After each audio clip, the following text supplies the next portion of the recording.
Good afternoon. Welcome to Afternoon Chat. I'm your host, Ghost Mostly. What's going on, people? It's Monday. Better than that, it's my birthday. The chat is up and running. How's it going? Did you get through the weekend? It is 63 degrees outdoors today. I'm in Michigan. That's a major score for this time of the year. I'll be going for a walk right after the show. Yeah, so I apologize for Friday. I cut out 30 minutes early.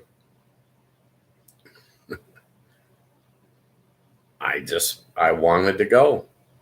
I got so turned off by that war. Kevin, how's it going? How are you? And thanks, Ethan. Ethan left a message before the show even started. Yeah, I do open that chat up about 30 minutes early in case you guys want to get in there and talk.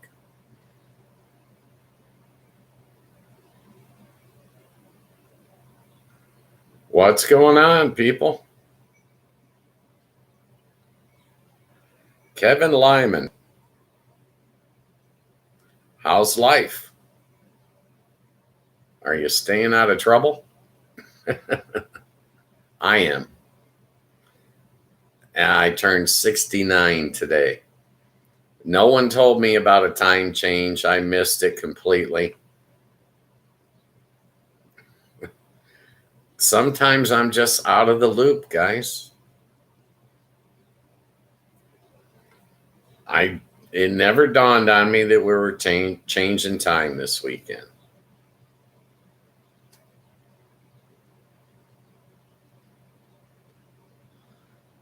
I woke up at 7:30 this morning, according to my clock, but it was already 8:30. So I'm missing an hour. Have you seen my hour? It's gone. I can't find it anywhere. I was trying to sleep through it, but it didn't happen. So what are you guys up to today? I don't want to talk about war. I'm fed up with that garbage. No. Got to be something better. Anything is better than talking about that.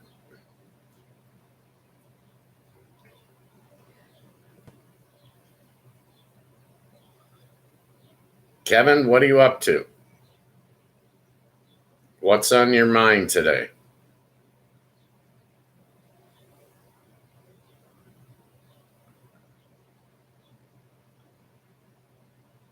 I have no plans.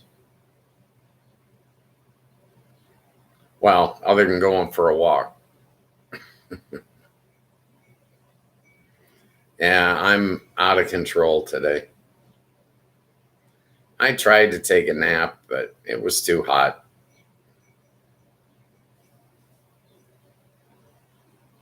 I got the air conditioner running.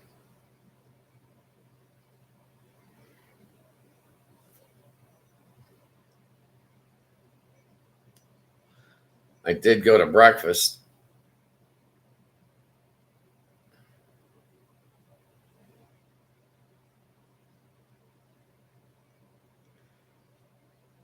Joe Rogan is always going to be funny. I don't care what he's doing. He'll always crack you up. It's who he is. I remember him on Fear Factor. I'm telling you, the guy was meant to entertain people. Even drunk, he's probably hilarious. That'd be my guess. I have heard of the show Kill Tony, but I have not seen it. I'm not sure what the format is. It's just a talk show for brothers, right?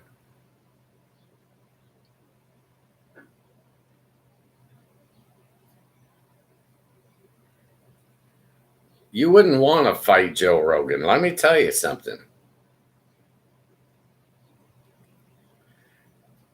The guy has got skills.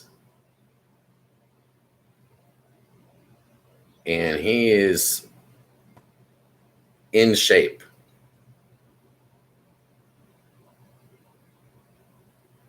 It's been my experience that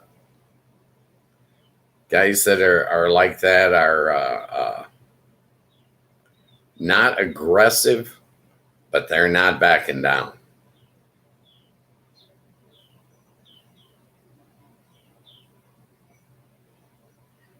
Yeah, I got to check it out. Is that on Spotify? I got to check that show out. I've heard about it.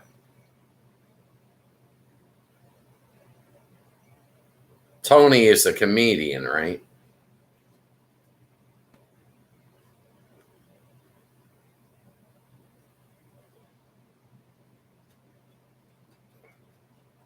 Well, YouTube's the only thing I watch anymore, anyways. I actually over the weekend I watched some show on Prime and it had commercials in it. I'm like, what the hell is this? I don't watch commercials. They drive me up a wall. I got that YouTube Premium and I don't ever see commercials on YouTube.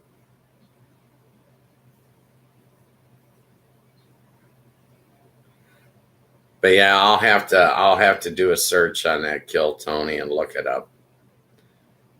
But I think Rogan is hilarious. I don't agree with his politics.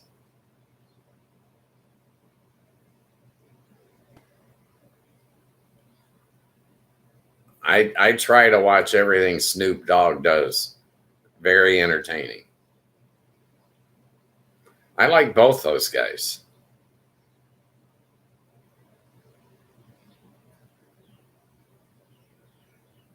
I always wondered, could Snoop Dogg smoke me out? I'm telling you. I can smoke a lot of herb.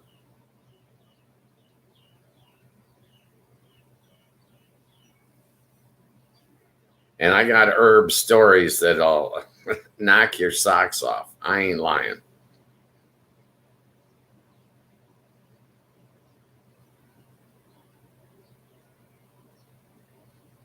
You really believe that? No way. Willie Nelson, Snoop Dogg, neither one of them going to quit smoking.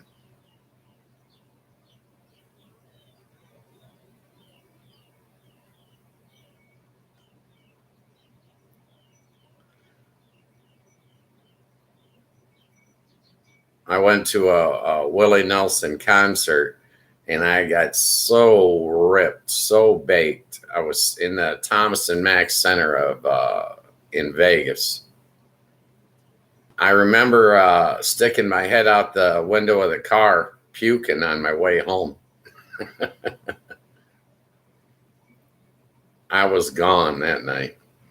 It was Benny Binion's birthday party, and he bought the town a drink of top shelf liquor. That ain't no joke. Willie Nelson, Waylon Jennings, all kinds of country and western music was on. I had a blast. I don't think I've ever smoked that much pot in my life. Well, maybe at a Grateful Dead concert. All right. The two of them are right up there.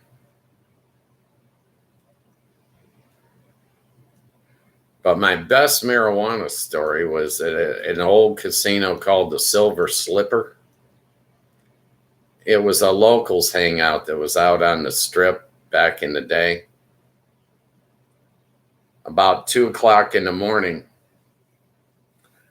my wife and I are headed back out to the car, and we see a half a dozen people in a circle smoking pot. So we stepped up and lit one up and started passing it around, shooting a breeze. About 15 minutes later, two guys and an elephant walk up. It was Siegfried and Roy, and they had a full-grown Indian elephant. Damn thing smelled bad, and it was ugly. Had hairs growing off it that were 3 inches long. I couldn't believe it. I was grossed out.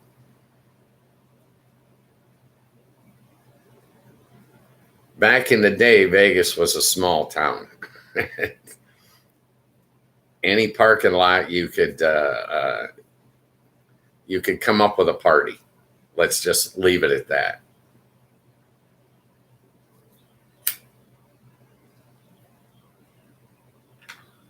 But yeah, I'll check out that Kill Tony. Thanks for the heads up there, Kevin.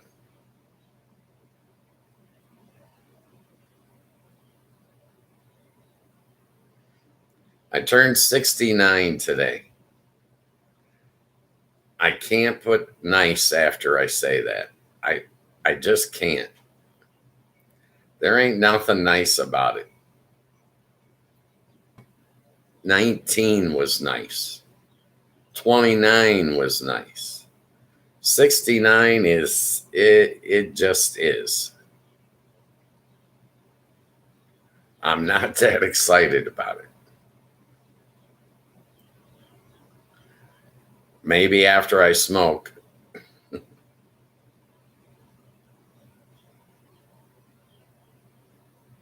Well, thank you. I appreciate it, Kevin. No, yeah, Hawaiian people. Oh, my first experience when I first started dealing, Hawaiian junkets used to come into Vegas. Hawaiian people can party. Let me tell you, they can party hard.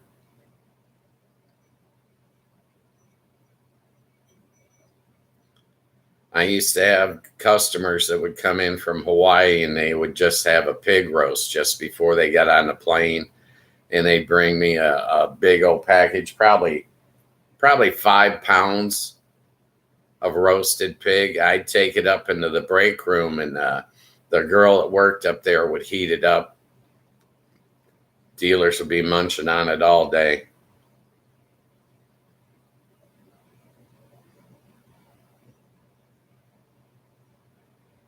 I agree. My father, I just had a discussion with my father. He's 87 this morning. He eats every 2 hours. If he's hungry, he eats every hour. But on average, he has something to eat every 2 hours. He's 87 and he moves better than I do.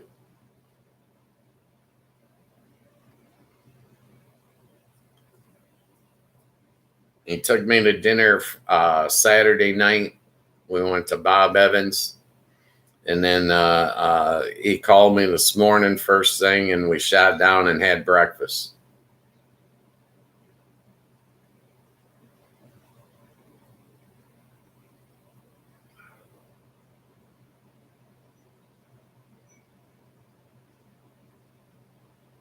Yeah, I tell you, I missed all the people who used to come into Vegas that I could party with. It was crazy. The basic rule of thumb was you could party with any tourist except sports figures. You couldn't. No, when Dennis Rodman was in the strip club, you couldn't go party with him. You had to stay away because they drew too much press. The baseball players, the basketball players, you got to stay away from those guys. All you can do is get them into trouble. But anybody else that's there on vacation, the saying was back in the day, hey, what happens in Vegas stays in Vegas.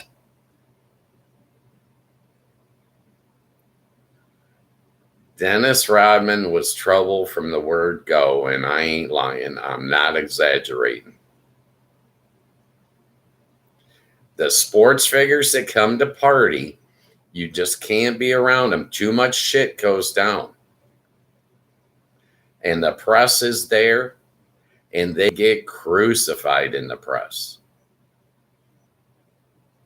If you're hanging out with Dennis Rodman and you light up a joint, the press ties it that he's smoking pot, and they'll have it all over. You can't do it.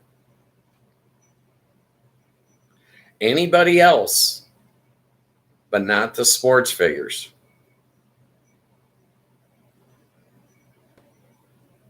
Oh, I don't doubt it. Wilt was an amazing athlete. He was best known for getting the ladies, let me tell you. A ladies' man from the word go. Him and Magic Johnson, they had the women lining up.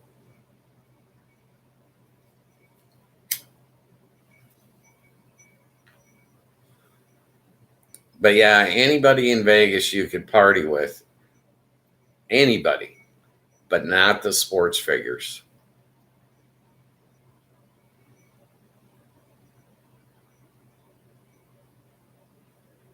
Supposedly, I don't know what cocktail they put him on, but it worked. I mean, the guy's still around.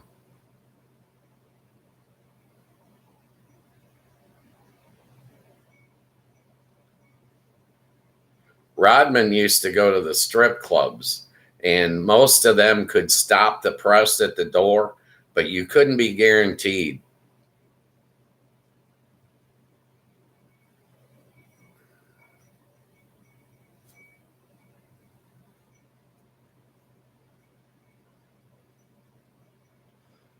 When I first got to Vegas, I'll say, let's just round it off, say 1980.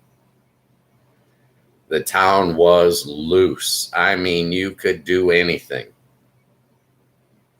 I used to drive down the strip 75, 80 mile an hour. I ain't lying. It was wild back then.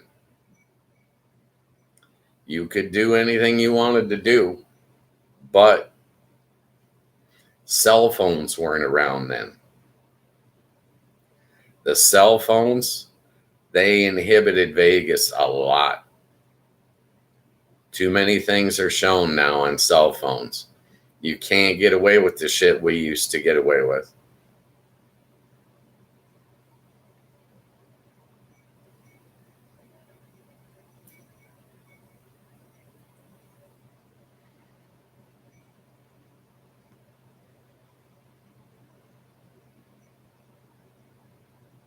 We used to blow everything in the desert up. That ain't no exaggeration. When I first moved to Nevada, outside of the city, there were no speed limits. You could drive as fast as the weather would allow you to drive. That run from Vegas to Reno, if you follow the speed limit, that's about 7.5 to 8 hours. We used to do that in 5 hours.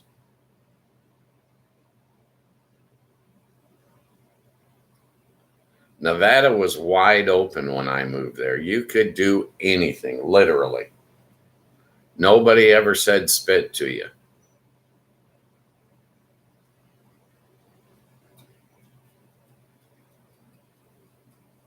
I was young and I was wild and I don't know, it just seemed like I was always at the right place at the right time. I'll be walking by Caesar's Palace because I got a night off for some reason, and all of a sudden I look and there goes Evel Knievel flying through the sky. Unbelievable.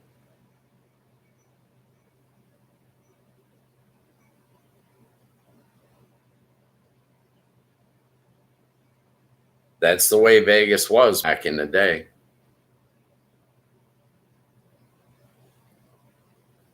And I got away with everything. I didn't get busted for none of it.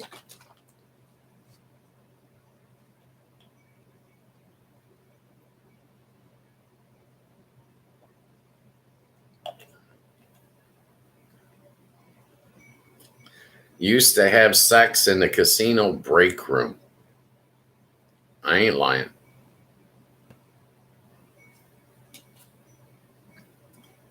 Shit went down in that town. In the 80s, anything could happen. Just walk out on Fremont Street, light up a joint, and the next thing you got a concert violinist on one side and you got a showgirl on the other side, and they're saying, "Pass the joint, man."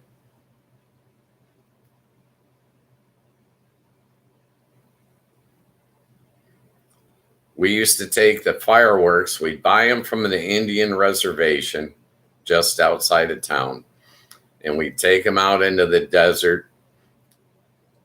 Somebody would bring out a couple of pallets or something, and we'd get a little bonfire going. And then it's just fireworks, an impromptu party. 50, 60 people just showed up out of nowhere. They saw the fireworks.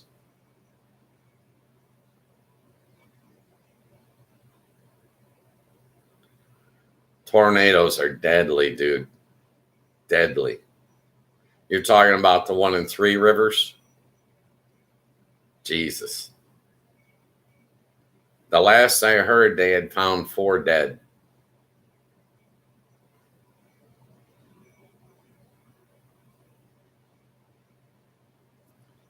Three Rivers, I lived there 45 years ago. We used to call it Triple Creek. Good fishing in those rivers, let me tell you, has been for decades.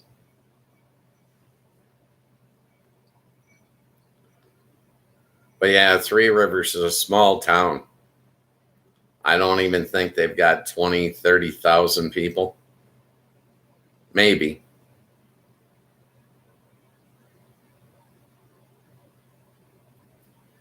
Yeah, the storms up here in the springtime, nasty. We don't get the kind of water that you get in hurricanes in Florida and such, or the East Coast, But we get the high winds, and those high winds just tear everything up.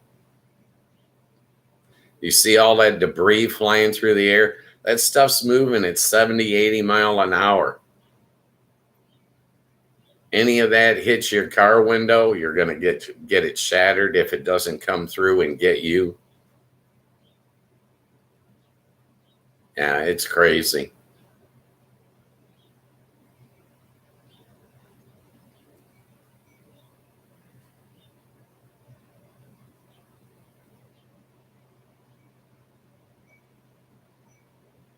Yeah.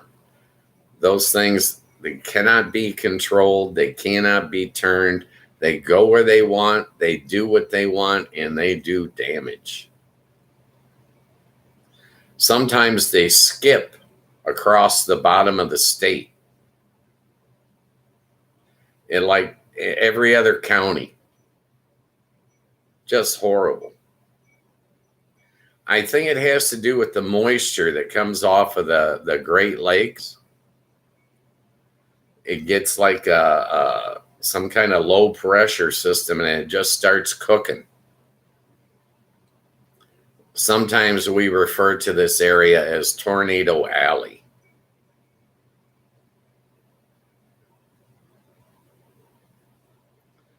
My complex, 2 years ago, we had one tear up all the trees in our complex. We lost like 100 trees. My neighbors, I could get out, but my neighbors were blocked in. We had to get guys with the chainsaws to cut them out of their apartments.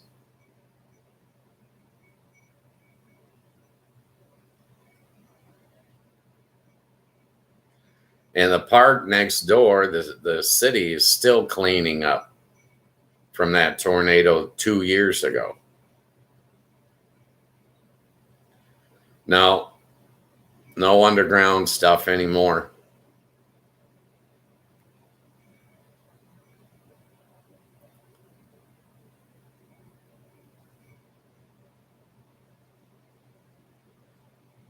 They just don't do it. I think it's too expensive because our water table, if you drill down 25 foot, you're standing in water. Our water table is real high. We've got like 3,000 lakes in the state of Michigan. It was shock for me when I actually left here because I couldn't believe there wasn't a lake in everybody's town. You can take the city bus in my town and go to a lake.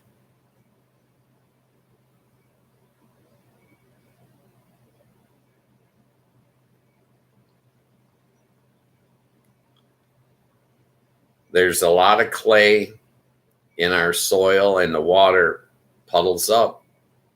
And we've got lakes everywhere. I'm in the Kalamazoo area, and there's probably 25 lakes that are within 25 miles. And Lake Michigan's only 50 miles away.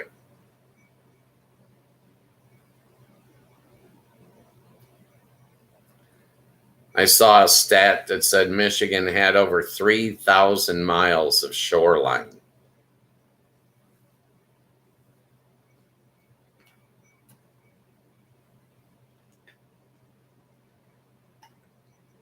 Malcolm X came from here. You know that, right?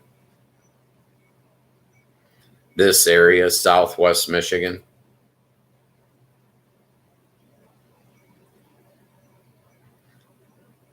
A lot of great players in sports came from this area too. Derek Jeter.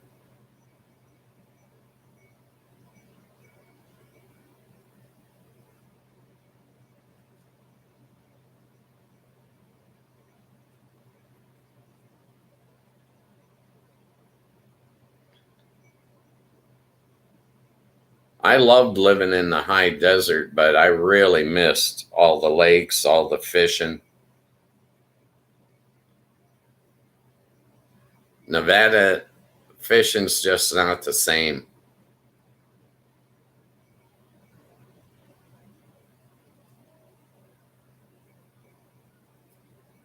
Here in Michigan, you can find a creek that's 2 foot deep and 3 foot wide, and you can pull huge fish out of it. I mean, huge fish.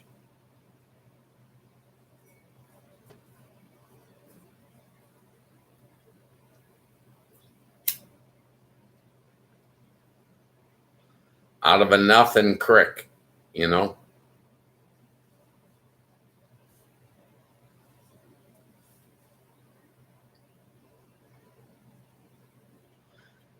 But yeah, Malcolm X,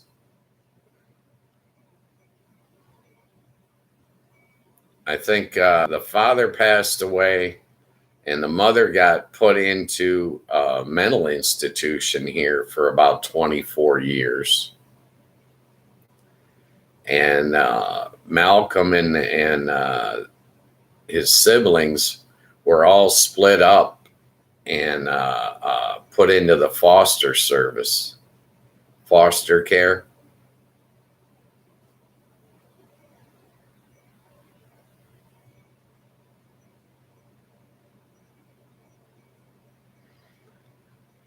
No, not that I know of.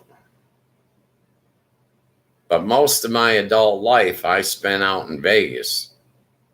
I left here as a young man and came back as an old man.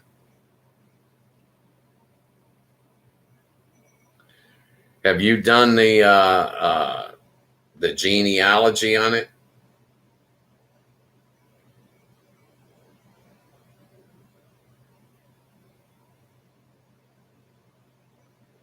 If you do the Ancestry and Me or whatever, 23 and Me, whatever those things are, you can track down major things on your bloodline. I got mine traced all the way back to rulers in France.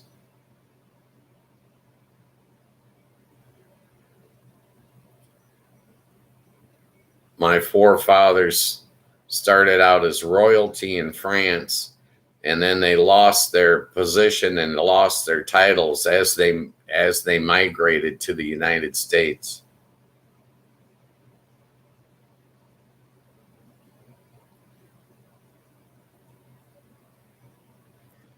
Yeah, you should look into that. You might find it interesting. They've got more information than you think.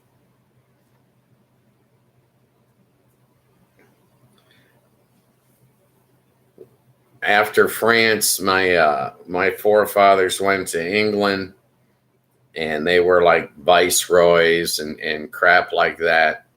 And then a woman by the name of Mary Brown, she was the first.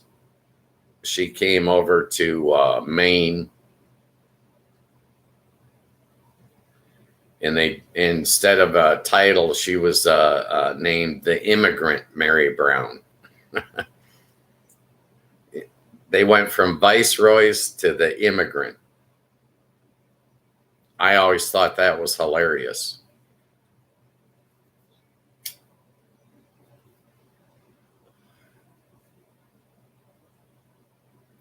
But yeah, you can see it in the genealogy as they move. And then from Maine, they came to Michigan, and they were all farmers.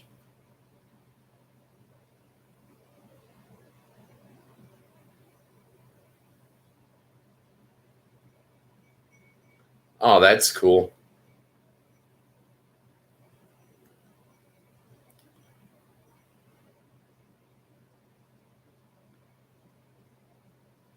All the way back to Indonesia. That'd be real interesting.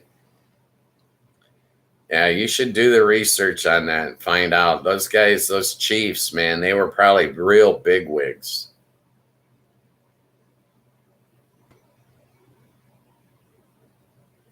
I find that whole thing interesting, and being able to track the genealogy through the decades and decades of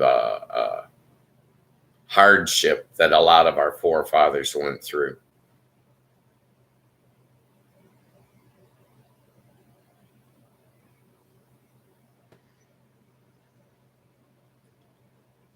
Yeah, I like all that stuff. It interests me. I was thinking about setting some up for my kids to show the family tree.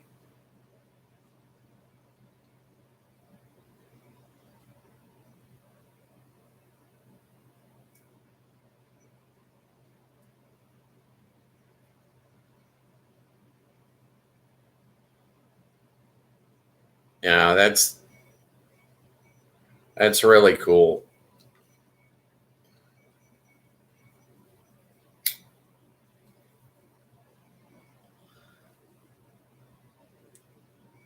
All that stuff interests me. I don't know. Maybe it's because I'm getting older.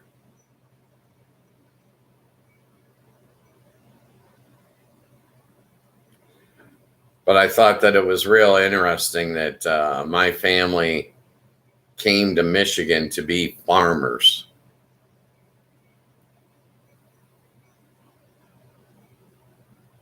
It just struck me as odd.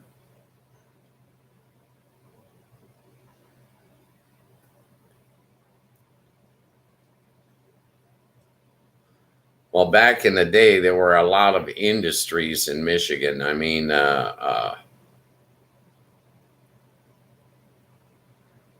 not really until the Industrial Revolution, but we used to have copper mines all over Michigan. Mining was a big deal back in the day.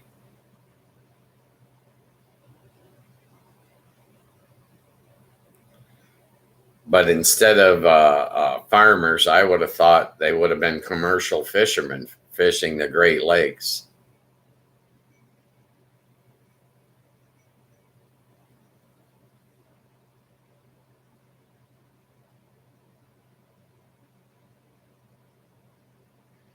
Yeah. Well, the whole human race used to wander. It's unbelievable. the amount of walking. I mean, they didn't have cars and they didn't have planes. They had boats and they had walking.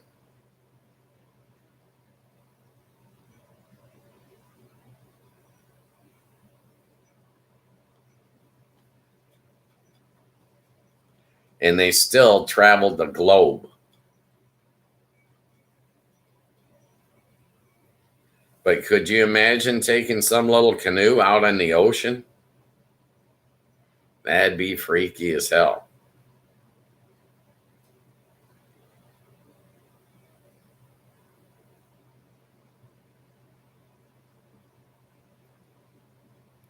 Yeah. It's amazing, the history of the world. I just saw a presentation that Tom Grossi did on the French Revolution. Hard to believe that most of those countries in that time were all broke. They were all poor. They didn't have money. They were not rich. You think royalty, they're all filthy rich, right? Well, that was not the case. A lot of those countries were dirt poor.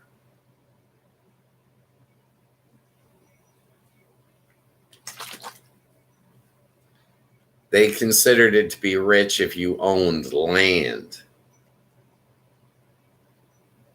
That you can own all the land you want, but you can't spend the money unless you sell it, right?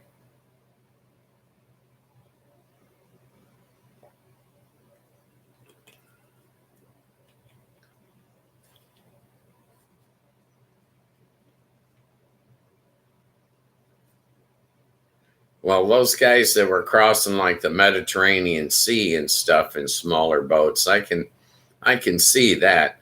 But the Pacific Ocean, that trip from Indonesia to Hawaii in a little rinky dink boat, I'm sorry, that those guys, that they must have been drunk or stoned or something.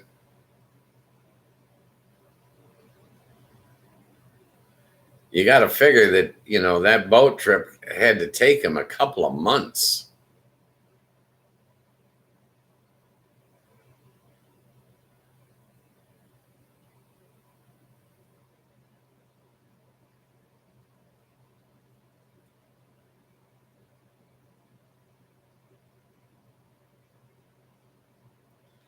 Excellent. And be safe while you're mixing your poison. Thanks for stopping by. I appreciate you, brother.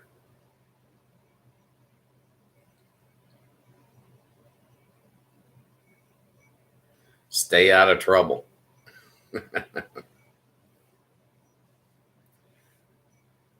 Afternoon chat, Monday through Friday, 3 to 5 p.m. Eastern Standard Time. The people in the chat determine what we talk about. The show has no script. It has no agenda. That power is left up to you. I got to ask people to like and subscribe, but this is a free show. There's nothing here going to cost you money. There is no upsell. Nothing's behind a paywall. I'm the host, Ghost Mostly, and I'm not running for political office. I'm not trying to become an online influencer. I'm not coming out with a line of merch. The rules in here are real simple. Be nice. Follow the community guidelines established by YouTube, and it's all good. Don't give up your personal information. And if you're not from the United States, do not piss off your local government by saying something in here you shouldn't.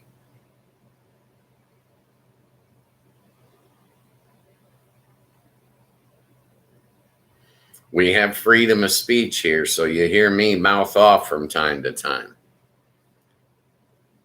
Don't get into trouble with your local government. That's the whole disclaimer of the show. Don't get into trouble.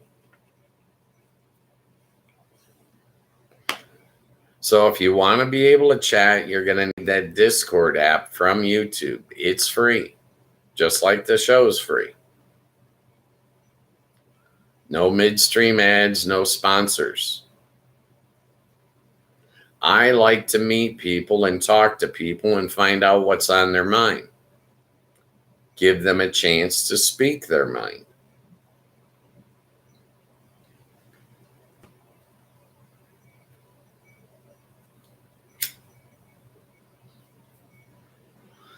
The show doesn't require you guys to do anything. But when you guys don't get in the chat, then we're stuck with whatever my mind happens to wander onto, and who knows? It could go any direction on any given day.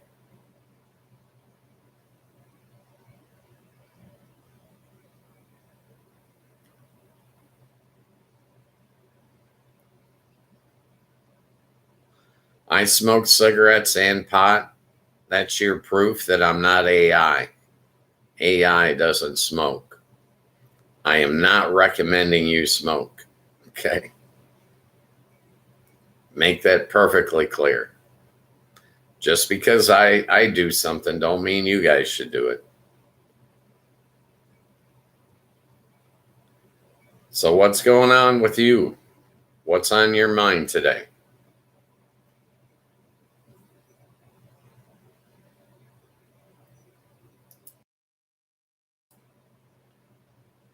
I'm staying out of trouble. So far, anyways.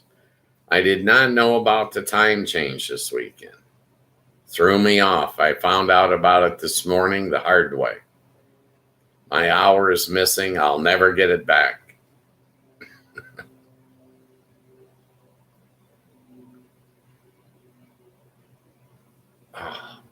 It is hot in here today. The air conditioner's on high.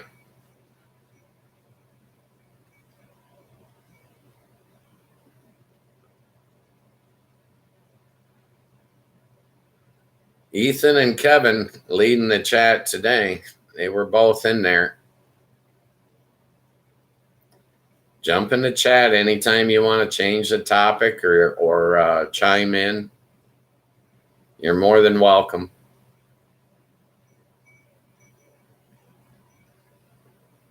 I talk about whatever hits my mind when I don't have any specific topic. You know, it's just the way it is. I'm not going to live stream dead air, so.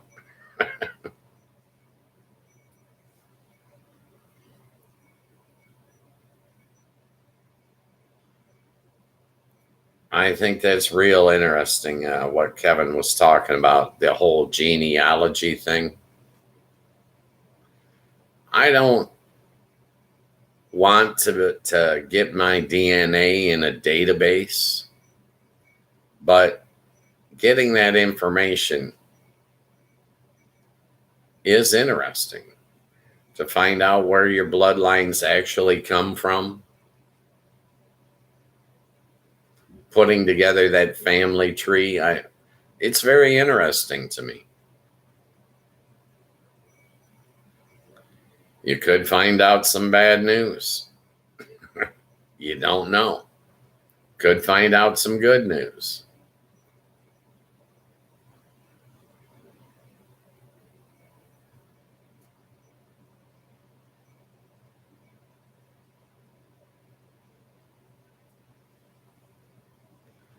But it's definitely nice to see Kevin doing good, Ethan doing good.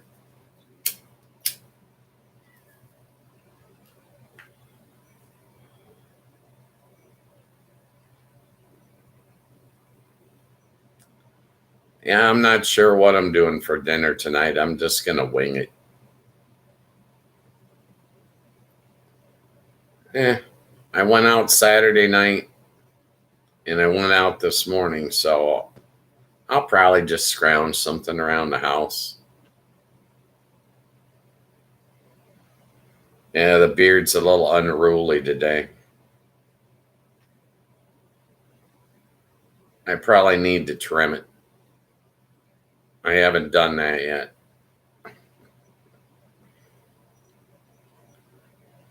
I'll shave twice tomorrow.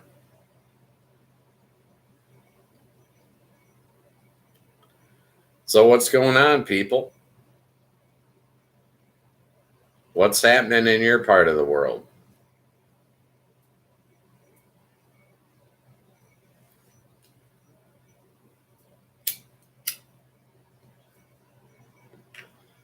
If you're near the war, keep your head down.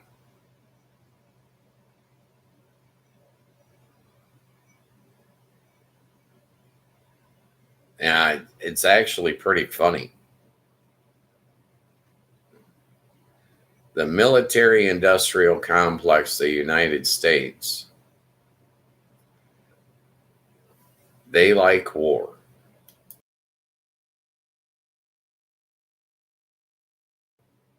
They like war because they can sell multi-million-dollar jets, they can sell missiles, that kind of crap. And they're actually getting their ass handed to them right now.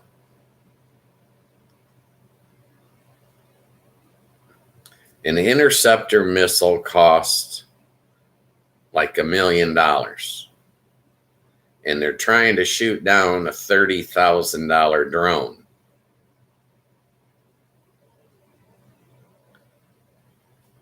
The U.S. military complex can't make money selling drones.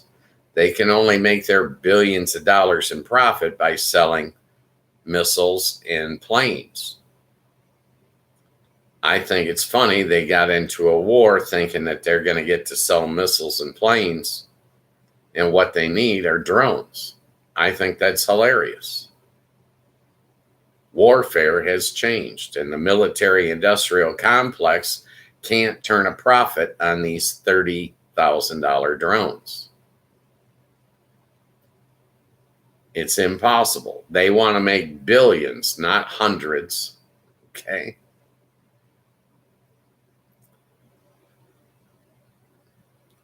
So they're basically bringing a bazooka to a knife fight.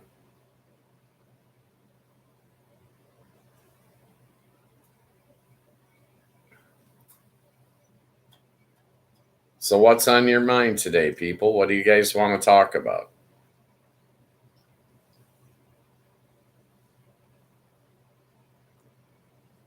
Oh, I didn't do a poll again. Gosh, I am so bad at these polls, man. Start a poll.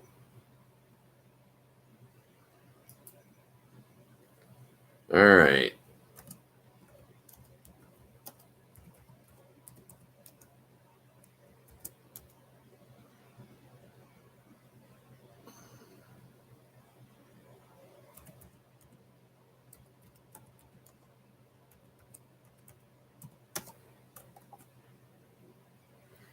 Do you think I dislike polls? That's a good poll. That's a good poll. Do you think I dislike polls? I have issues with polls. I can't seem to remember putting them in. I can't seem to remember taking them down. I'm poll challenged. At least that's the way it looks to me. I don't know. I should do a poll every day. And I space it. I'm halfway through the show.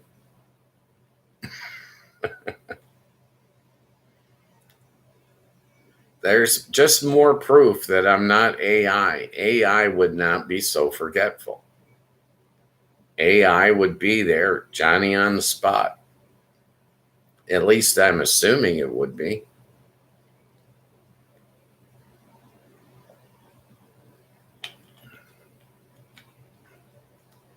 The delay on Spectrum is just ridiculous.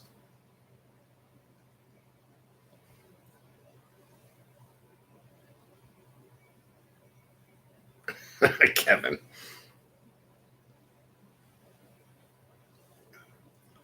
Hey, I'll tell you what, if this global warming keeps up, the whole planet could shift. I got a feeling that all that ice on the bottom is necessary to keep the damn planet spinning. I'm not a scientist. I'm just saying, if that water melts or that ice melts, that water's got to go somewhere.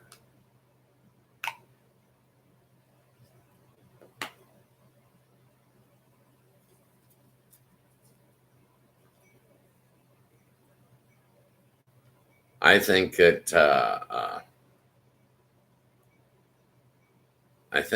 the equator has moved.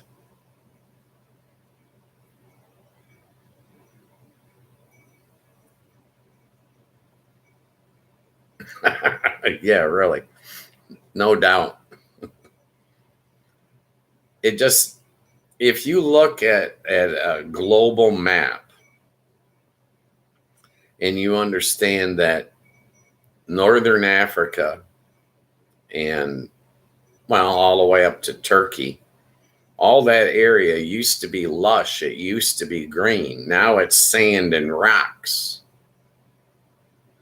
But it used to be lush. It used to be green. So maybe what's lush now isn't going to be lush forever.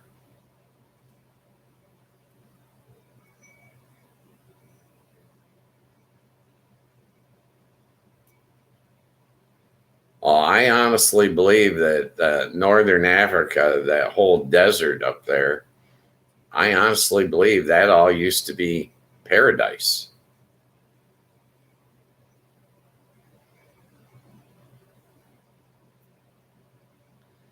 They need to figure out what to do with sand. Make something out of the sand. We've got tons of sand in all these damn deserts. It's like a resource that you can't run out of.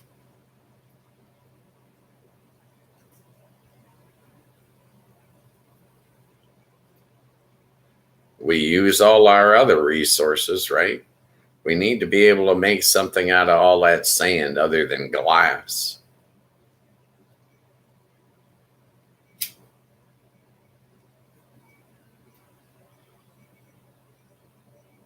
It makes me wonder what's underneath all that sand. Is there some soil down there that is of value?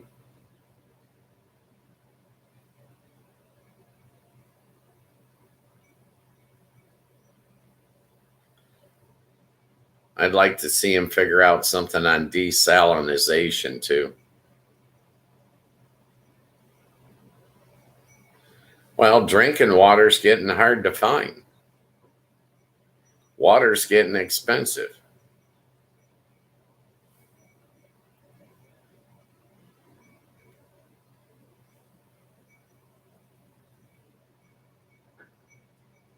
We got to have something to do with all this sand.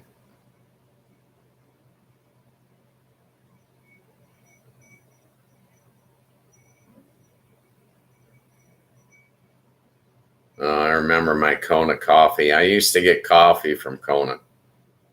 Man, I love that coffee. That was good coffee. Back in the day, I used to order coffee from Hawaii. I love that stuff. It was so rich. But back in the day, I used to pay like $19 a pound for it. And that was, 30 years ago. I'd hate to think of what it goes for nowadays. It's probably $60 a pound. But I don't even drink real coffee anymore. I drink decaf now. I can't have all the caffeine.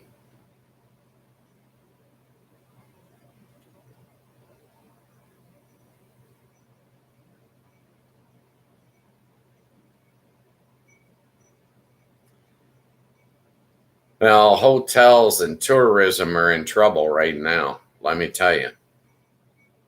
Tourism in the United States is down by a lot, and it's starting to affect other areas of the world. That Middle East, that Dubai, and all of that, that's all tourist destination. And with drones flying around, they ain't going to be going there to sightsee. Hotels, look for some of them to start struggling. They're going to go out of business. The Vegas casinos are going to split up and sell off, I'm sure.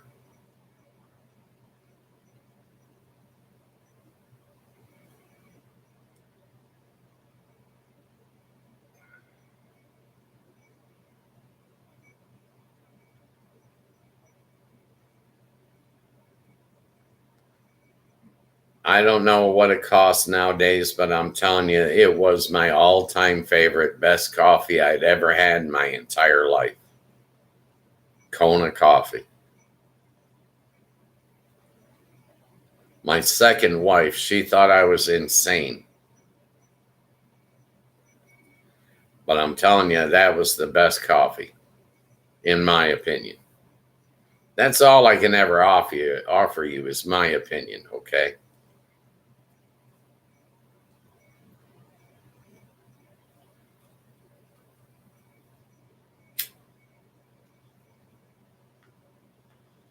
Yeah, you probably have to pre-order that stuff nowadays.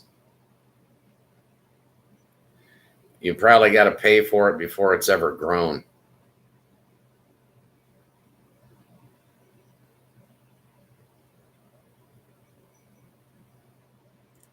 Was that a high paying job?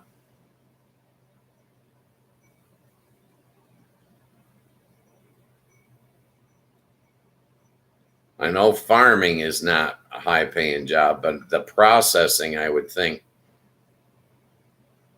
probably got a pretty good paycheck out of that.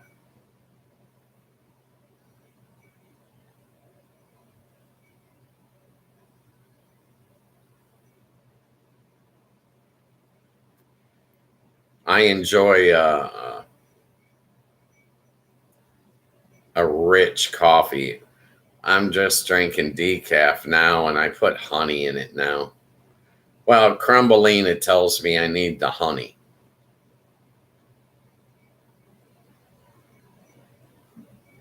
She says it's a nature thing. I need more nature. So I put honey in my coffee now, in my decaf. Just in the first or second cup.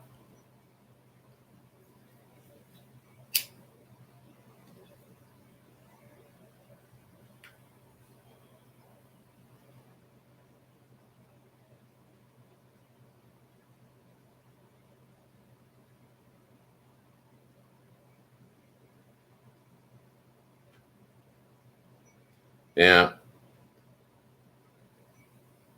We eat a lot of bugs. People don't realize it. I looked up when I was young, I looked up ketchup, and up to 25% of a bottle of ketchup can be insect parts.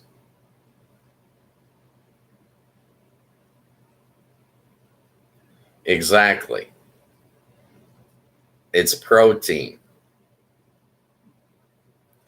Some people are saying that insects are going to be the food source of the future.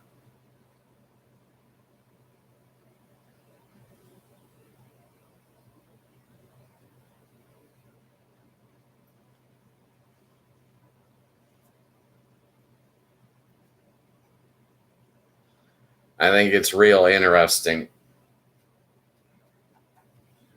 As long as they've baked it, it's sterilized. It's, you know, they've killed the germs. I think it's just those germs that get you as a human being.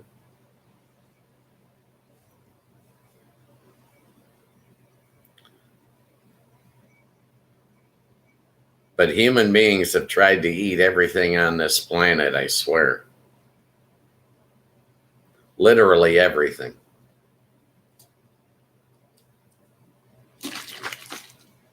I was talking to somebody the other day about hallucinogens.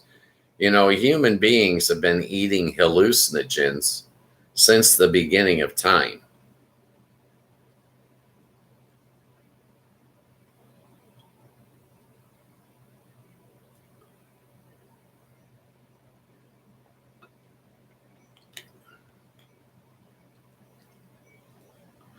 But yeah, human beings will try to ingest anything.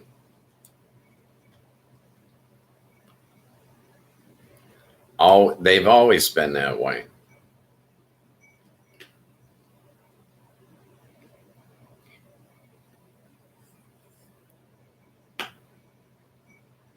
I wonder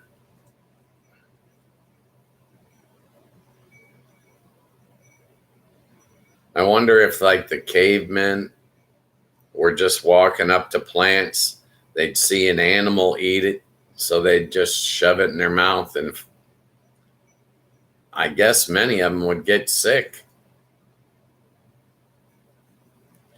We don't have the stomachs to digest grasses and leaves, you know.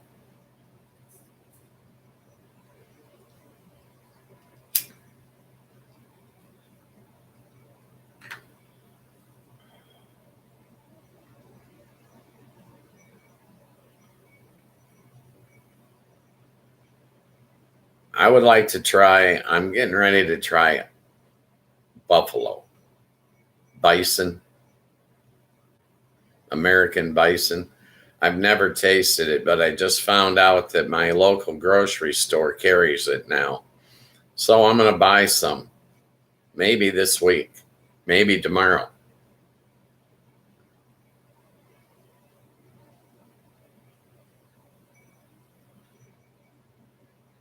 One of my favorite meats is elk. I love elk.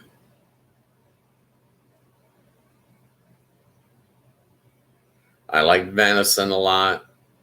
Like I like beef, but beef has priced itself out of my market. I'm not paying $25 for a steak smaller than my fist. That's bullshit. Pardon my language, but I just, you go and you look at a little bitty fillets, $25.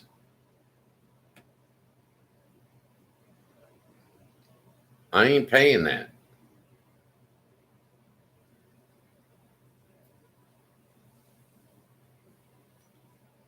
I'm eating more pork nowadays. It's cheaper.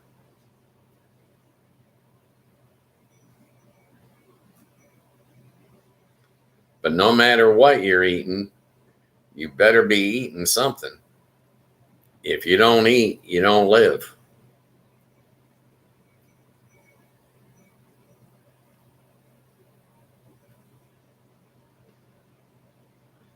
Did you ever see that movie out of the 70s, Soylent Green?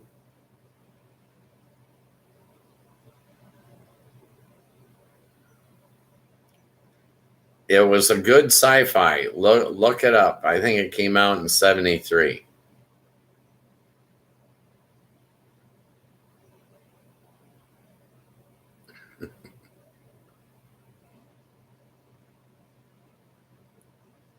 Yeah, Soylent Green.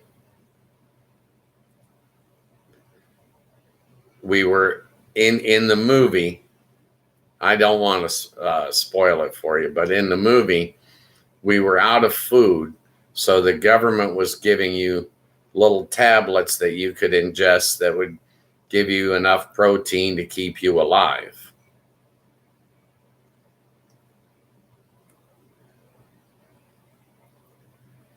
If you don't eat, you don't live.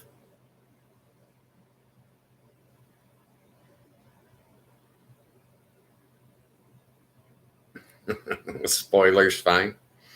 Well, it turns out that in the movie, the final end of it, you find out that the tablets that they're giving you to eat are made of human beings, are made of people.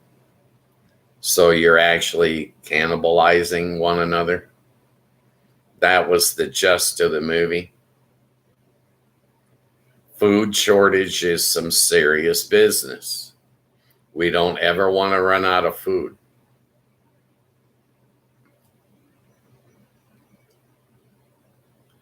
We need farmers. As far as I'm concerned, all farming should be subsidized.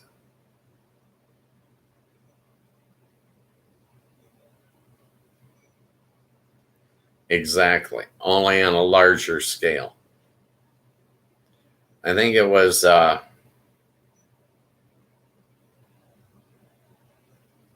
Charlton Heston was in Silent Green.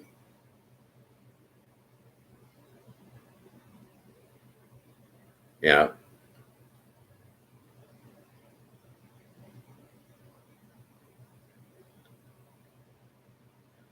But yeah, in my opinion, farmers should be applauded. They should be cherished.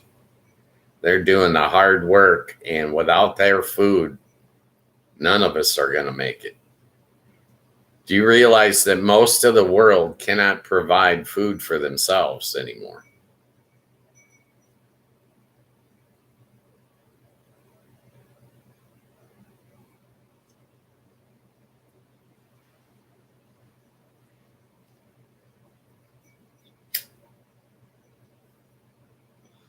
Well, I know if the grocery store was no longer available, I could hunt and fish to stay alive. But there are a lot of people that couldn't.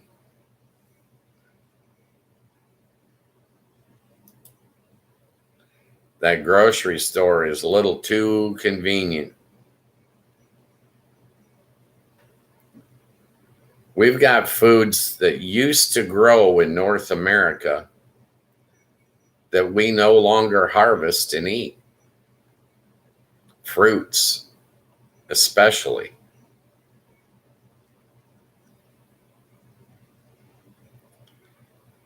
I saw a video on it last month. There's a lot of fruits that we just don't process anymore. People forgot how to cook them.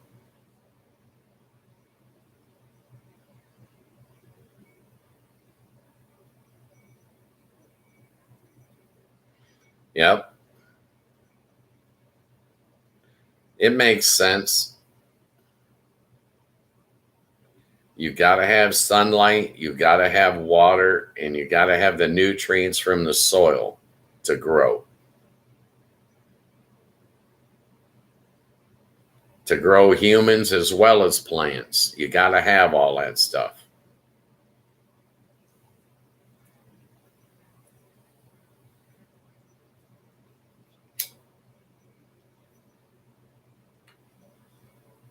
You heard about that Senator Mark Kelly? He and his twin brother, Mark Kelly goes up into space and stays on the space station for a year. And he comes back and he's 2 inches taller than his brother. You have to have even the Earth's gravity. Human beings are dependent on this planet, period. You need the food, you need the sunlight, you need the heat, you need the soil, the water. You need it all to survive.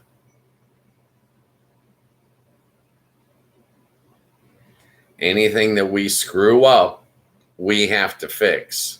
It's not going to fix itself. Bears and deer and bunny rabbits ain't going to repair global warming. Mankind has got to figure it out.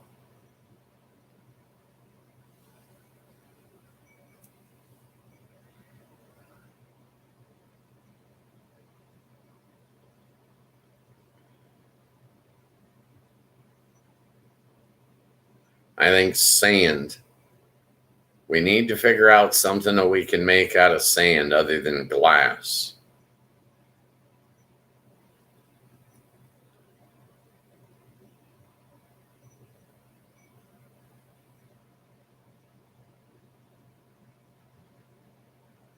As far as I'm concerned, it does nothing but get in the way.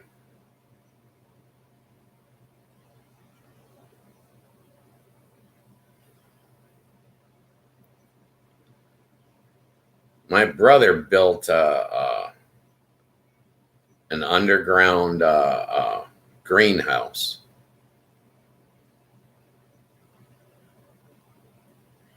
I'm not sure what he's growing in it, but he can grow year round in Michigan.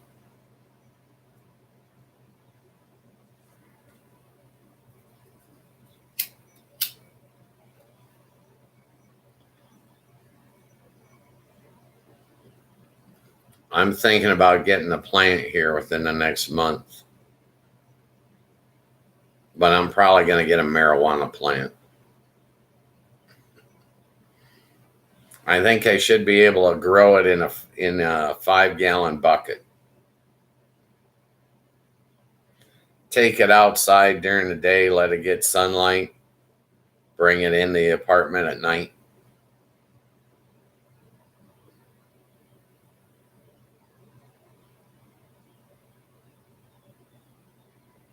I like cherry tomatoes.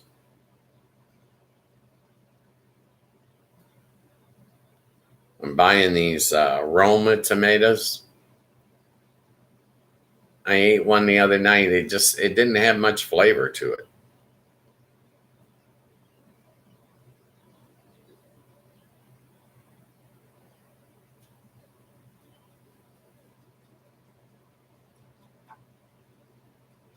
My brother does a garden every year, pretty good size. I like to get over there late August when he starts harvesting. My favorite time of the year, harvest. I like to go to the farmers markets, get the fresh vegetables.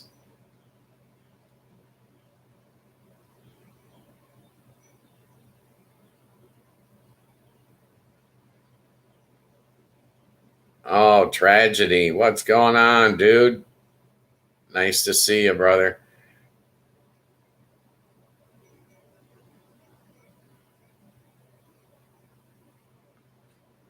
Breakup advice?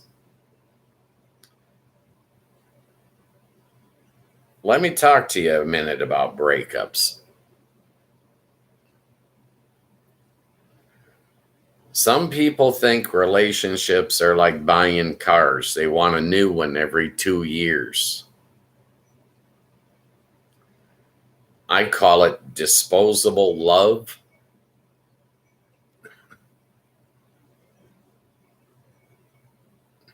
No, I ain't getting a haircut.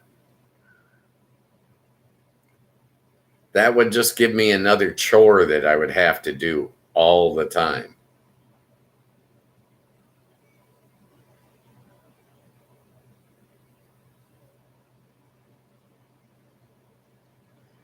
If it's going to end, let it end today.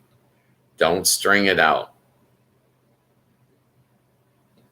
Don't be the only one in the relationship that's trying to hold it together. From my life experience, I'm divorced 3 times. Never met a woman that didn't want to dump me. Eventually.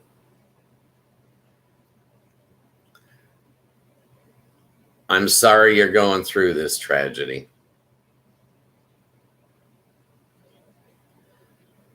Number 1, you need to relieve your own stress. To relieve your own stress, you need to focus on healing yourself. Let the relationship end, but try to let it end amicably, without fighting. Avoid the stress and avoid the substance abuse tied in with it. but let it end, because the sooner it ends, the sooner you can start to heal yourself. Focus all your energy on healing yourself and building the life and the future that you want. When you get yourself healed, you will become more attractive and you will attract a new mate.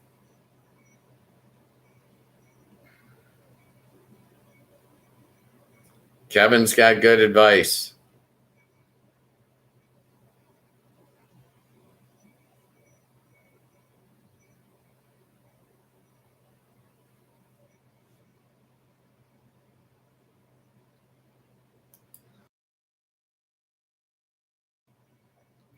Let it end.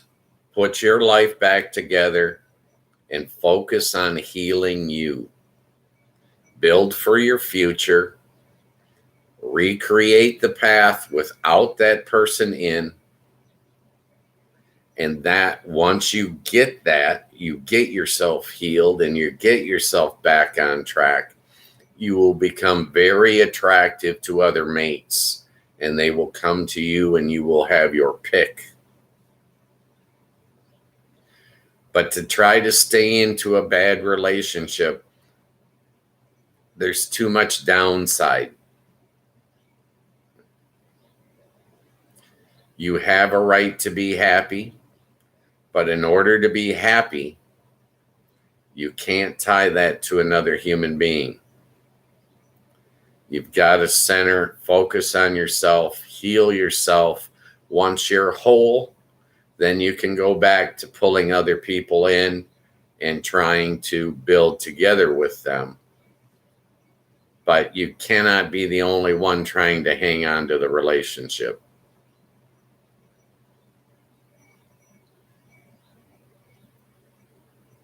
Sometimes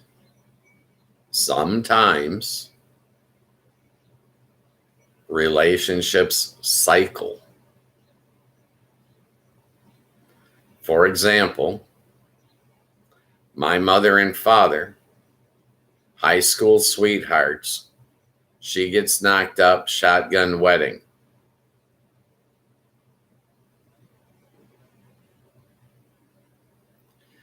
After the shotgun wedding, drinking, substance abuse, divorce, right? 23 years later, my father picks me up, my apartment. We go to lunch and I ask him to drop me off at my mother's house. He drops me off at my mother's house. My mother steps out on the porch and invites him in for dinner. They remarried 23 years apart, and they remarried. And both were happy. That's why I said don't end the relationship on bad terms. It might be cyclical. She might come back to you years in the future.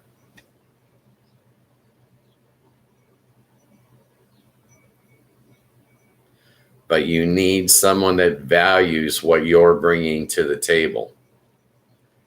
And if she's not happy, she's not valuing you or your efforts. So stop wasting your efforts. The time you're spending, the energy you're spending focusing on her is not going to help. Let it end. Focus all your energy on healing you.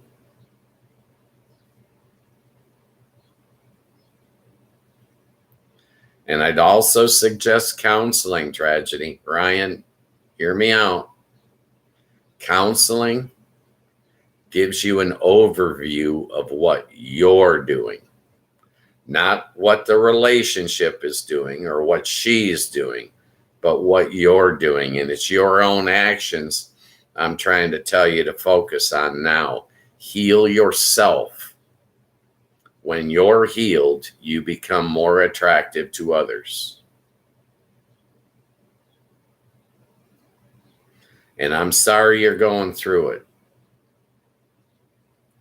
But you don't want to be mad. You don't want to be angry. You don't want to be stressed. Stress is killing people all over the planet.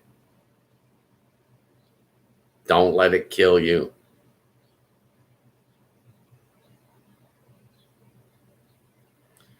For those of you that don't know Tragedy Tales, check out his channel on YouTube. I think you'll like it. Smart man, found his niche. He's building for a future, in my opinion.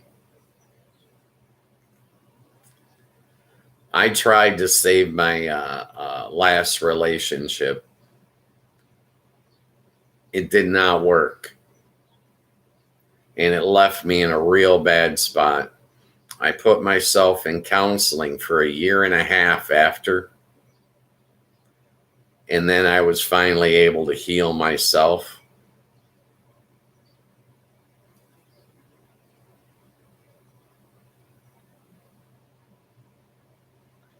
It's important. You don't realize how wounded you can get. You don't realize how broken you can get. That's why I like the counseling, just to get that overview. And then in the last 6 months with that counselor, I put together a plan.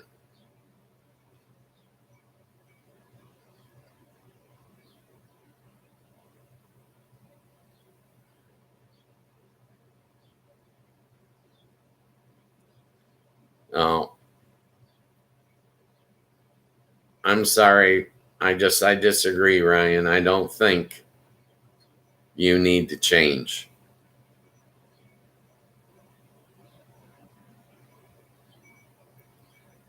It's like walking up to an oak tree and saying, change into an apple tree for me. It's not going to happen. The oak tree is going to be an oak tree. You're going to be you.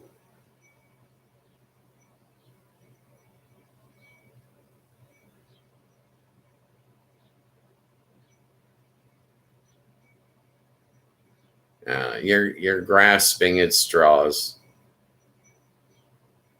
It's out of desperation, my friend. I'm sorry. Let her go. If it's meant to be, she'll come back. If it's not meant to be, then use it as a learning tool. I know it's hard. I understand the pain. And I understand what it's like to be alone when you don't want to be alone.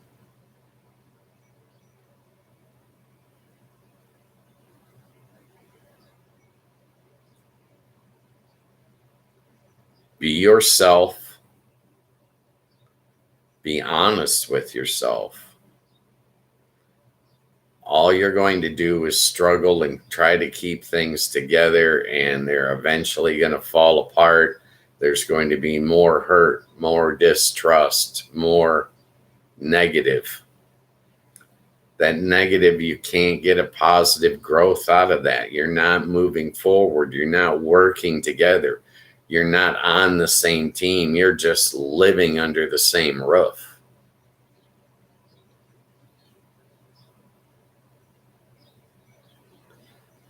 Some people have a different idea of what a relationship is. It's supposed to be a partnership where both people are putting forth 100% effort to join forces and become a team. When someone is straying from the team, you can't force them to stay. And you can't teach yourself to be different in order to please them. Eventually, you'll get tired of that. It's like role playing. If it's not you, it's not going to last.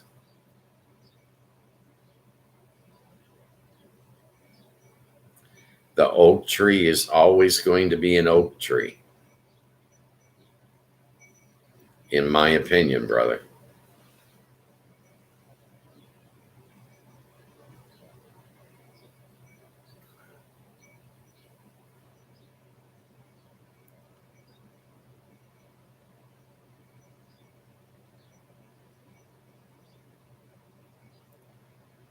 Kevin's telling you right.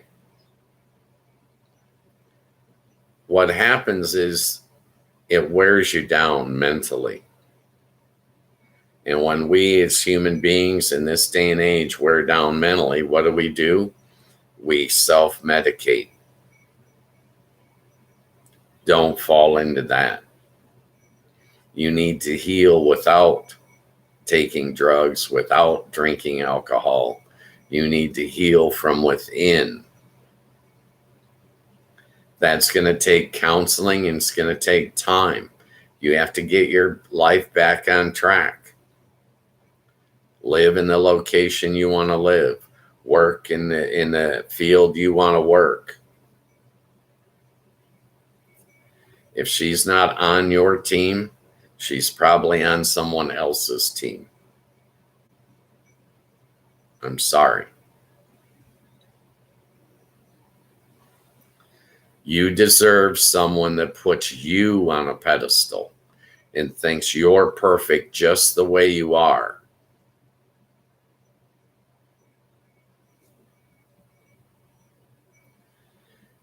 It's how you value yourself.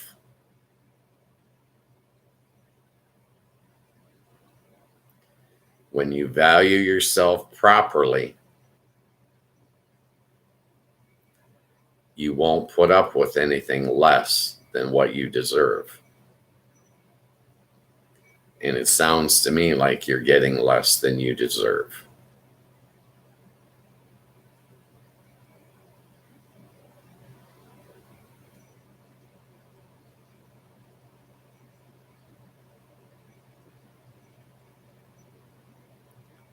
Tell him, Kevin. Kevin's preaching the gospel right now. And he's a family man. You can trust him.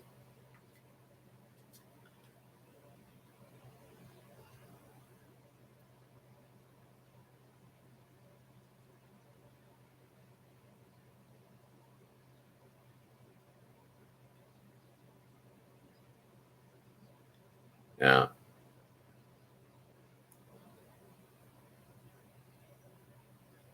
The bickering has got to stop. There's no place for bickering.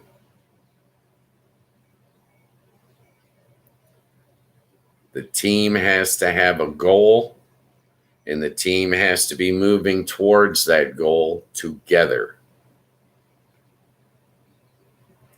Without the goal, the team is not going to go in one direction together.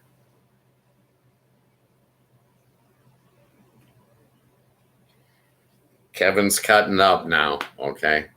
I brag you up, and then you start busting out your sense of humor, okay? Soon as I start bragging you up, that's a defense mechanism, Kevin. Always cutting to the jokes.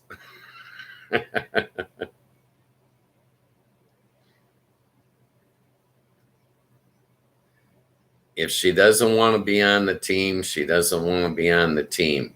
You're never going to force her. You're never going to talk her into it. You're never going to trick her into staying. You're better off to cut your loss, put your life together, focus on you, heal, and move forward. Build for your future, brother. And you've got a bright future, by the way, a bright future.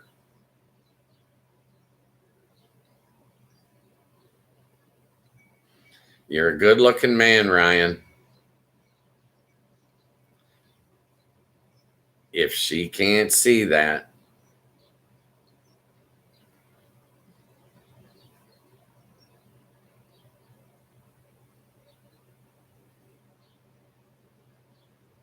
You're making good videos. You're making money. And you're a good person.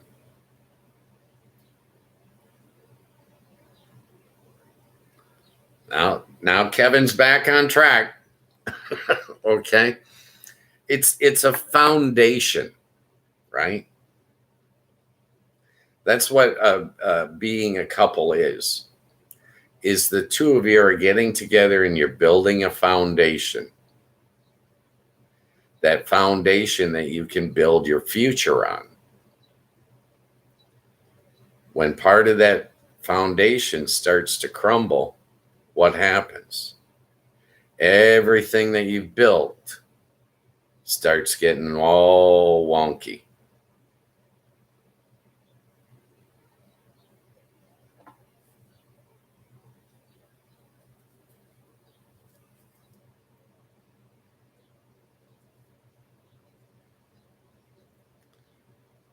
I believe in you, Tragedy. I really do. You're a good looking man. You've got a good business plan, a good business model. You need a spouse that's on your team, that's backing you 100%, because we got to see the growth that comes from the seeds that you have planted. You could be doing all kinds of content 5 years from now. You don't know.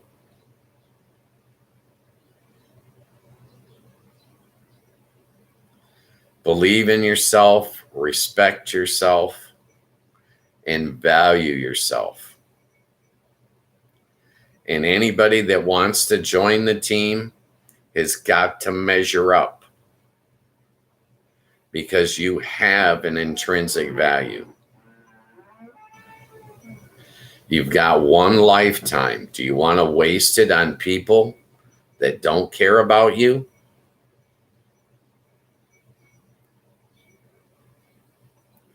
I think now it's time to get selfish and heal. Focus on you. Do what makes you happy.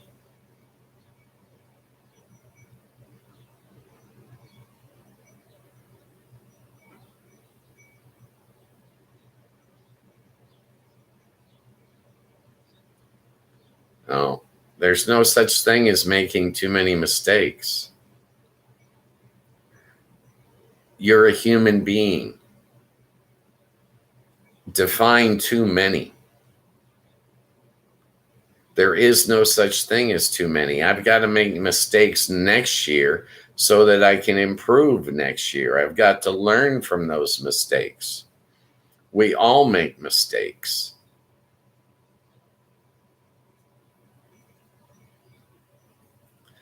I don't care what mistakes you've made. They don't measure up to the mistakes I've made. They don't even come close.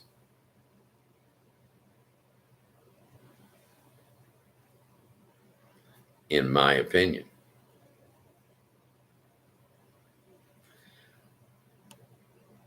I was telling somebody this weekend. When you look in a mirror, just you looking in a mirror, the first 5 flaws that you see, nobody else sees. They don't notice them. You notice them, but they don't. No one else sees those first 5 flaws.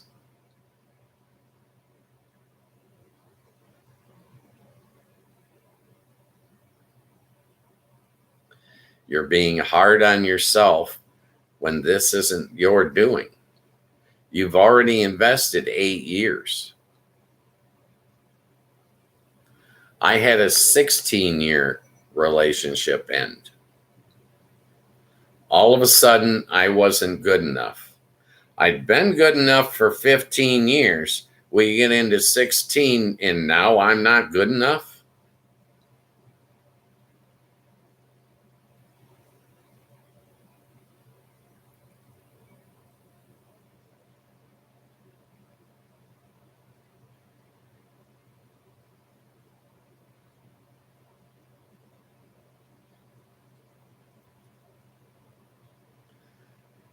The little things that she's telling you about, she's trying to make excuses for herself.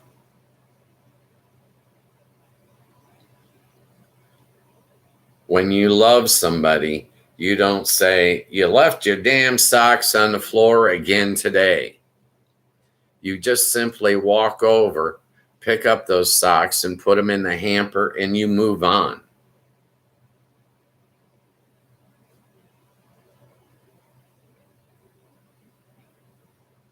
She's convincing you that you're not doing enough.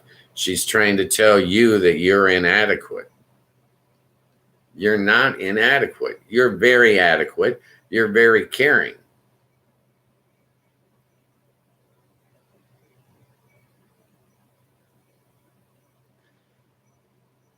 My relationship ended at 16-year one after she had gotten everything she wanted. The house was bought. The baby had been delivered. She had what she wanted. Now she didn't want me.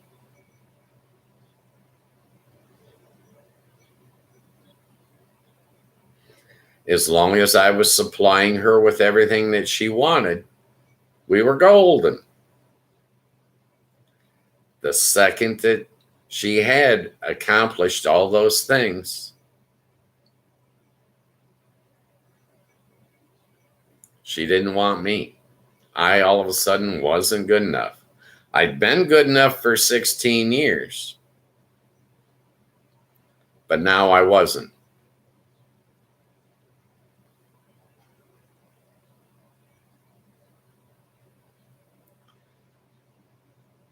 And I can take it even further by telling you about my third relationship.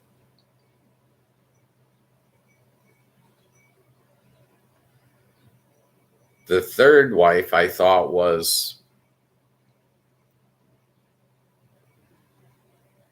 I would say, sexually adventurous. And so I bent over backwards to make sure that she was satisfied. Meaning, I gave her, for 7 years, that relationship lasted. For 7 years, I gave her 5 orgasms to my 1.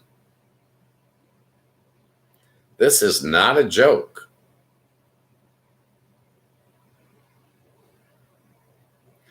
Five to 1. And she cheated on me. 7 years. Why do you got to cheat on somebody that's giving you 5 orgasms to their 1? It wasn't sexual. It's disposable love. She wanted that new car.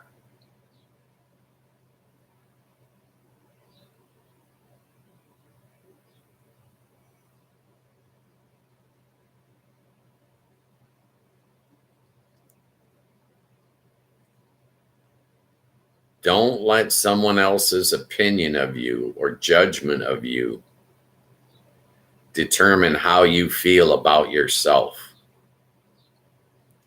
Your self-worth is important, brother. Focus on you, heal you. Build for your future, and you will be more attractive, and it will draw mates to you. When you got your shit together, you get real attractive real fast.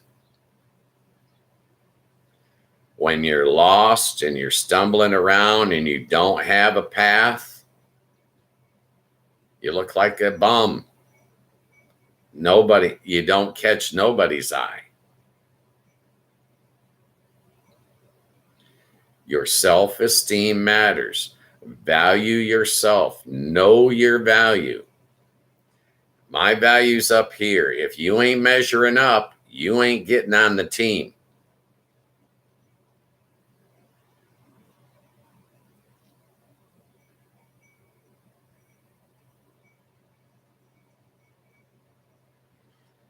Kevin, thank you so much today. And thank you for taking the time to help Ryan. I appreciate your words, my brother. You're a good man. And find a video game where you and the son can be on the same team fighting others. It's challenging to find, but very rewarding when you beat the game. I'm telling you that from my past experience.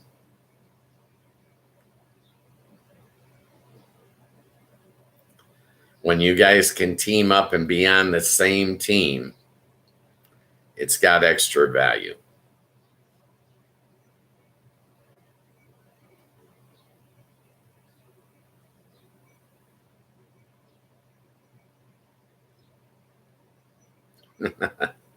That's nice. Hey, anytime you can find common ground with your kids, it's a good feeling. It warms my heart. My 28-year-old will still get on and play the PlayStation with me on occasion. All right. I don't get to play the games that he and his friends are playing, but an old game he and I can play together and be on the same team. It's good.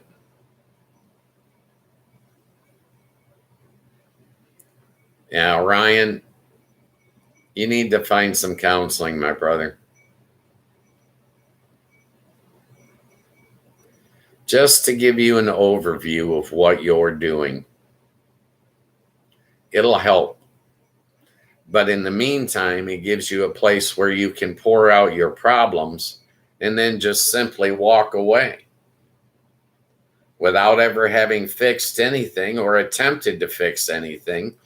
You just dumped all your bullshit on somebody else's shoulders and then you hit the door. See you next week. It'll make you feel good to unburden. And as a matter of fact, you can do that here if you'd like. You people in this chat room will help you. They will give you advice. We're a small community, but I'm telling you, everybody in this community is damn good. Damn good. They're good people. They care.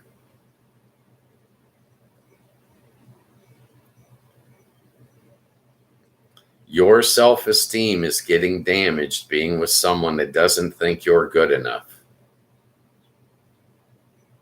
Don't allow that to happen.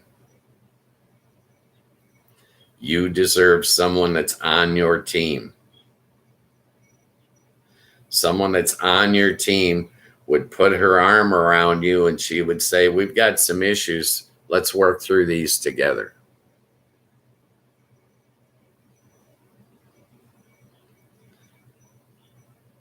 It's not all your fault, Kevin. It's not, or excuse me, Ryan. It's not all your fault. You're a part of a team and have been a part of a team for 8 years. How can you take all the blame yourself?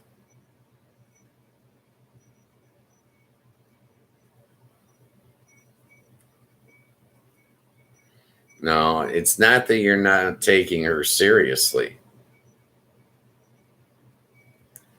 She's making excuses instead of trying.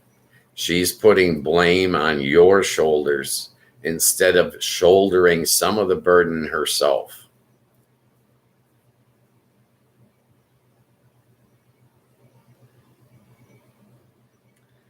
And I'm not here just to slam your woman, but I'm trying to tell you, a partnership, a team,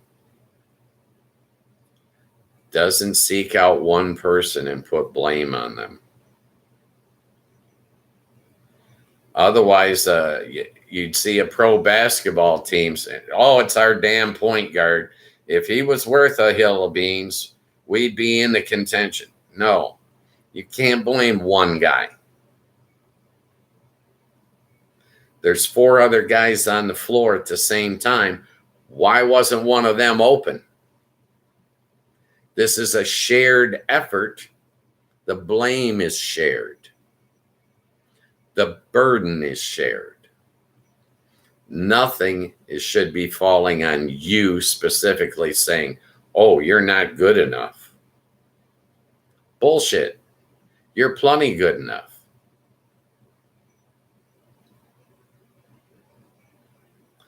I look at this as like teaching.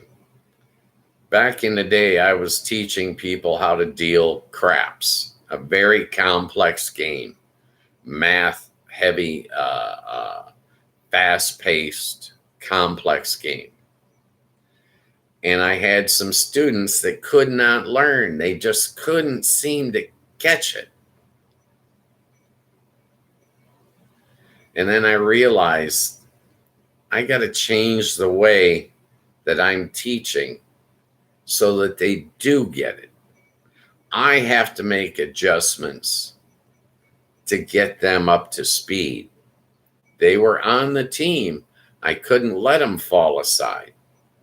I had to change the way I was teaching. They spoke predominantly Chinese. I speak predominantly English. So what did I do? I went out and I got a translator. Help me with these students, please.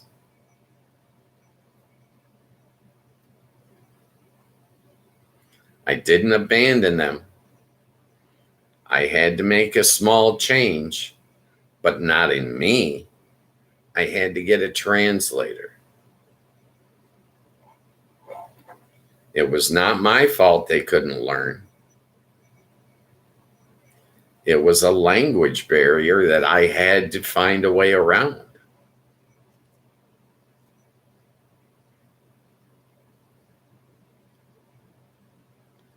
No one should be giving you a deadline. No one should be telling you straighten up or fly right. You've been in that relationship for 8 years. You've put in your time. You've put in your effort.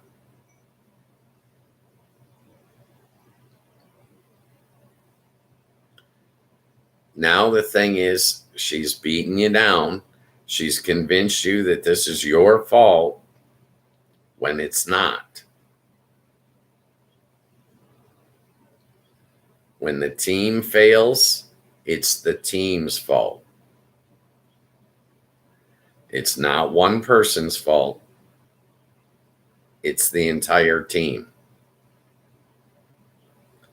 Let this relationship end. Heal yourself. Move forward. If you hold it together this week, what are you doing? Delaying the inevitable? Living in the time of stress?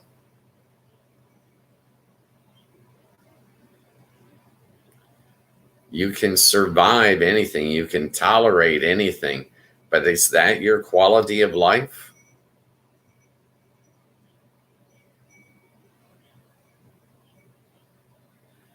If the relationship's good, it should thrive with both people working towards the same goal.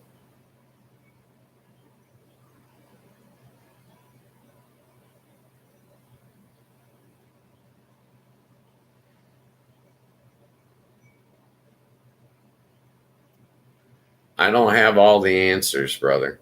And a lot of times all I got is more questions. But I honestly believe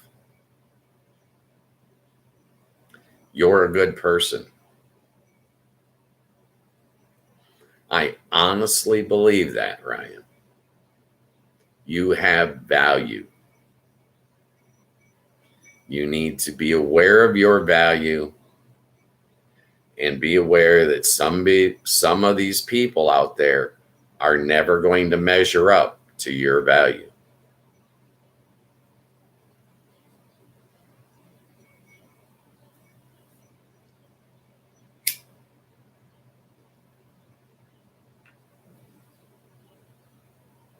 Instead of looking to change yourself, I'd look to change the relationship. Let's say you and I go back to square one. We're going to live separately and we're just going to date.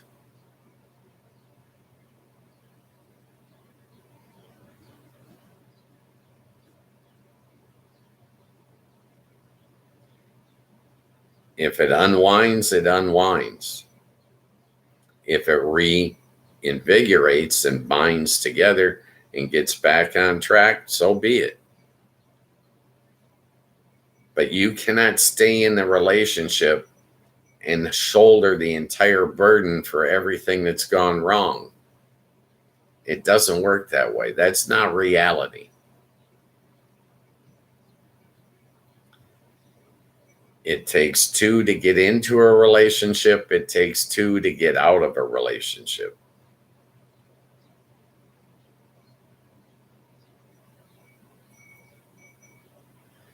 Separate, get your life back on track, and if she wants to date you, allow her to date you.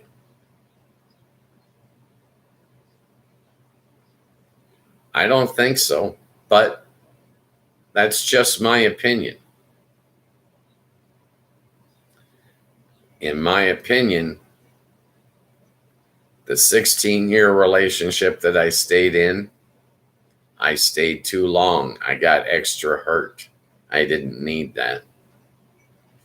In the last one, the 7-year relationship, same thing. I stayed in it too long. I got hurt more than I needed to. I should have cut her loose. But I kept thinking, oh, I can fix this. I can fix anything. I'm the man around the house. I'll figure that out. It's not worth it. These people think it's disposable love. They want a new relationship. Let her have it. See ya. Don't let the door hit you in the ass.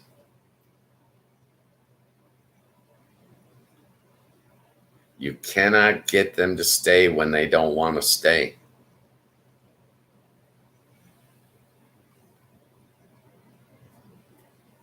She cares about you.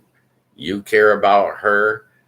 Does that mean that it justifies you guys torturing each other for years? No.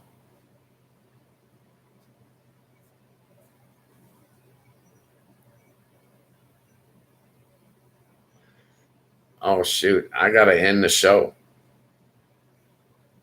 All right. Let me end the poll. Now, that's funny. You guys vote 100%.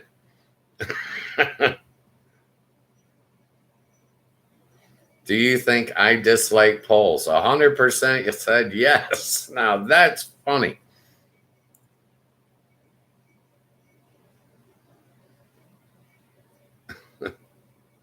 Thank you guys for voting in the poll. I appreciate you.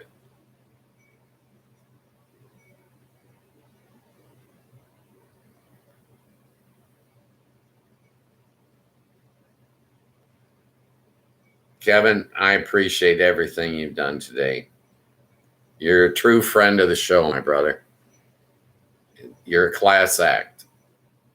Even with your warped sense of humor, okay? And tragedy,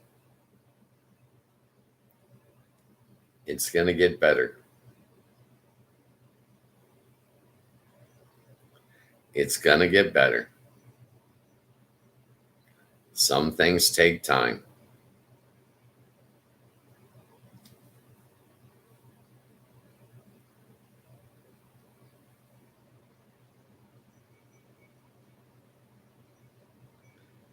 Just remember, I'm here every day, anytime you want to talk, my brother. And Kevin will show up out of the blue too, okay? I love both you guys, all right? And let's throw Ethan in there too. I kind of like him too, all right? I want to thank everybody that's participated in the show today, our stars, Kevin Lyman, Tragedy Tales, and Ethan. Excuse me. And Ethan Hernandez. I appreciate your participation in the show. It went fast today, guys. I couldn't think of a better birthday. Thank you for your time. Afternoon chat, Monday through Friday, 3 to 5 p.m. Eastern Standard Time. A free show, and you never know who's going to show up and chat. I want to thank everybody that participated. I want to thank everybody that was in the poll. I want to thank all of our listeners and all of our viewers. I do notice you. You do matter to me. You guys give my life great value. You really do. It warms my heart when I can see people come together in the chat and support one another. There are more good people in this world than there are bad. I firmly believe it. I firmly believe it. Okay? With that said, be safe, be happy, and find somebody to love. I dare you. I'll see you guys tomorrow at 3 Eastern. Like and subscribe if you can. It will help the show. If you can't, don't sweat it. I'll see you guys tomorrow. Bye.